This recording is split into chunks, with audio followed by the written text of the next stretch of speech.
Entrepreneurship, it has now become the talk of the day. It has now become the norm of the day. Everybody wants to be an entrepreneur. Everybody wants to be prosperous and be a success through entrepreneurship. But it's so unfortunate that only a few have a basic understanding of what entrepreneurship really is.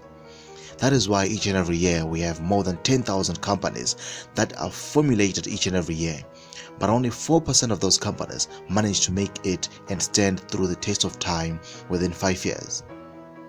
Now, ladies and gentlemen, allow me to welcome you to the Business Podcast with me, your host, John Kudereza, as we will be unleashing and sharing knowledge on truly what entrepreneurship is. Now, on our first episode, I would love to explain and get into the gist of the story. We would like to share information on what truly is entrepreneurship. So many people have had mixed emotions, mixed misconceptions about what exactly entrepreneurship is. Now let's go, ladies and gentlemen. We are living in a world where we are human beings operating on exponential superiority knowledge, which was not available during the 19th century and the years before that. Now, knowledge is power and the lack of it is weakness. That is why the control of knowledge is essential to the control of power. But it's so unfortunate that only a few truly understand what entrepreneurship is. But before we venture into much of the session, from the little knowledge that I have, I want to share with you this knowledge that not everybody was meant to be an entrepreneur. Not everybody was called to be an entrepreneur. Entrepreneurship is a calling, right? Entrepreneurship is a calling. And being an entrepreneur doesn't guarantee you being a success in life. Now, I want you to understand this, guys, that there are so many people who are entrepreneurs, but they are suffering and living worse lives than a person who is employed. But also, as life goes on, I also have experienced people who are entrepreneurs and are living better lives, much more better than being employed. Those people, they are now billionaires, millionaires, and making waves all over the world. But however, success and making it in business, it is not always determined by a calling for business, but it is also determined by chance and opportunity. That's being at the rightful place at the rightful time, following the principles of business. Business has no formula, but it has a set of principles and rules that govern it, that when they are followed and when you walk within those lines, you will make it and you'll be a success. Just like the law of gravity, whether you believe in it or not, if you throw yourself off from a building, you will fall and you will die. Right.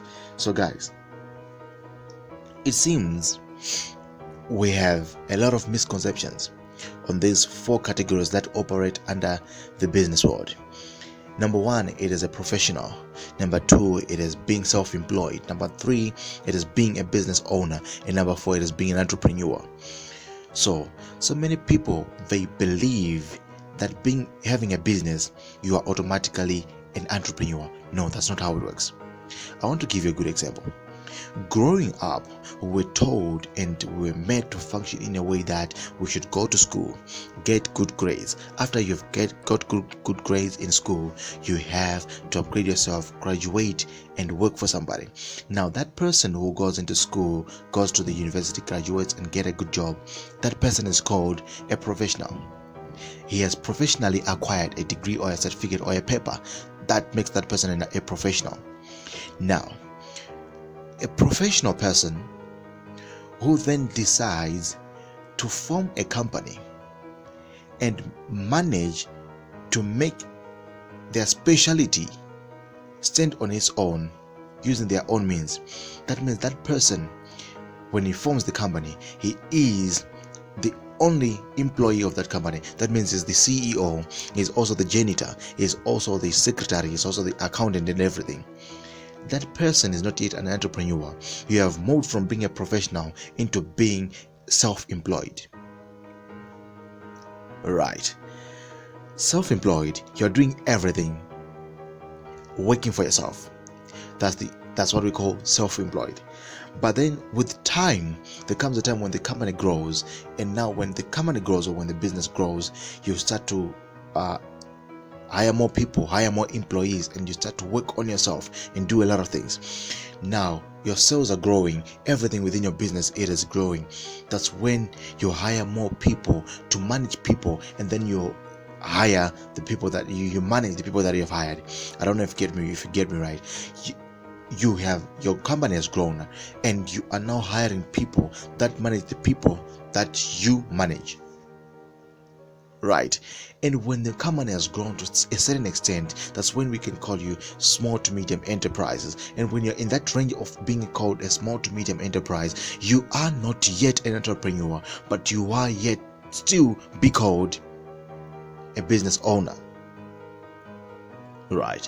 Now, as the company grows, there comes a time when the business owner will have the ability to leave a company for 3 good months or so, or many more, or even a year, but the company without running any losses, but still yet earning profits.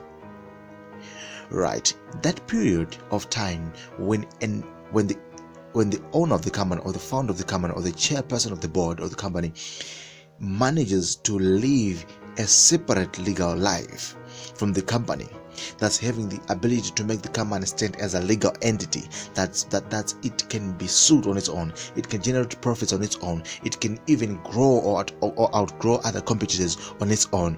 Now that's when we can call you an entrepreneur. Now we are having a problem with many people. The reason why I started from being a professional into being self-employed, from being self-employed into being a business owner, from being a business owner into being an entrepreneur, it is because entrepreneurship, it is a passage of stages. It is a step-by-step process whereby you have to follow and trust the process. Now if you want to be an entrepreneur, you need to be patient and trust the process. Now, ladies and gentlemen, I can say and talk more and more as we say during the day, but for this first episode, I think you have learned which is most crucial, because I feel like you need to understand what exactly do you want to be. Do you want to be a professional? Do you want to be self-employed? Do you want to be a business owner? Do you want to be an entrepreneur? What exactly do you want to be? That's the first step to go. I'll see you next time, guys, as we share on the next topic, that is episode number 2. Make sure you be there, and please, guys, don't forget to subscribe, share, and like, and also leave your comments down. I need those comments. Thank you so much, and keep shining.